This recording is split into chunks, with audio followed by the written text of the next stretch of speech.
Hey guys. All right, so I just want to talk a little bit about the NBA here. We're going to talk about Isaiah Thomas, the point guard for the Boston Celtics, and why I believe he deserves to be league MVP. Now, I know he won't get it. It'll either go to Russell Westbrook or James Harden, and for different reasons, they all deserve it more than he does. Russell Westbrook just averaged a triple-double for the season, and James Harden just led the league in assists while almost also leading the league in scoring. So, in a perfect world, I would give it to Isaiah Thomas for the following reasons. I know he's not going to get it. Westbrook and Harden both deserve it in their own right, but this guy does too. So that's the topic of today's video. So Isaiah Thomas was just named an All-Star for the second time in his career this season. He averaged 28.9 points per game for the season, shot 46% from the field, 91% from the free throw line. He only averaged 6 assists per game, which it still falls above his career average of 5.2. But it's a departure from traditional point guards scoring more and dishing the ball less. But he's still an incredible passer. He can still find his teammates and create true offense, and he's fairly lucky to play with great players like Avery Bradley, Al Horford, Marcus Smart, Jay Crowder, and so on. But, of course, then we get into the meat of it. He just led the league in fourth quarter scoring, and it wasn't even close. He's easily the best fourth quarter player and fourth quarter scorer in the game today. Stephen A. and Max went at it about that on the ESPN First Take the other day. And Max said that Isaiah Thomas wasn't the best fourth quarter player in the NBA because that was LeBron. And, of course, we all know LeBron's the best player in the world. He's one of the top 5 greatest players of all time, obviously. But let's look at LeBron's stats just for a second because he is definitely not the best fourth quarter player in the league, especially when it comes to scoring. That's never been his identity. He just shot a career low from the free throw line, 67.4%.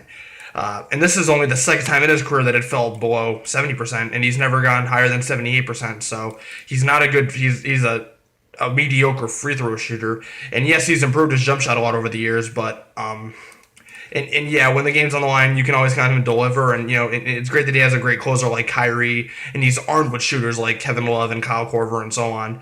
But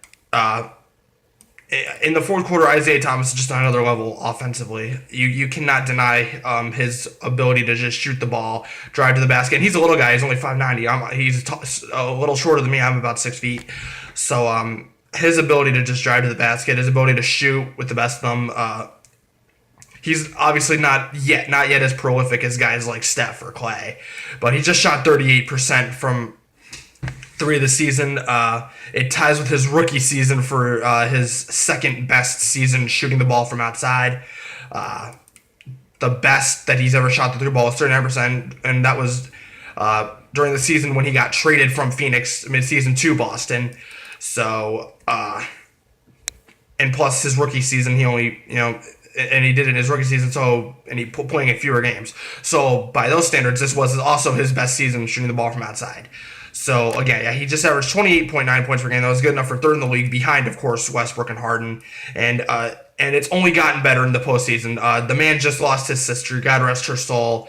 And what did he do in game? I know just recently in Game 3 against Washington, he stunk up the joint with only 13 points, and the Wizards won the game. But let's look at what he did in Game 2. On his sister's late birthday, it would have been her 23rd birthday, he scored 53 points, the second highest total in Celtics playoff history, and led the Celtics to a 10-point overtime win. And he became just the 5th Celtic ever to score 50 points in a playoff game, and he was one away from matching John Havlicek's team record for a playoff game. So, and he led almost single-handedly led the Celtics to the top seed in the East when everyone thought that not only was Cleveland going to be the favorite, of course, to win the East, but they were going to be the top seed. Now, Cleveland will probably still make the finals anyway and probably face Golden State, but the fact that Isaiah Thomas turned an already good playoff caliber team into championship contenders by my estimation, because they are title contenders to me, is absolutely incredible. I think he is immortalized in Celtics history, and that's especially when you consider all the great Celtics that we've had over the years.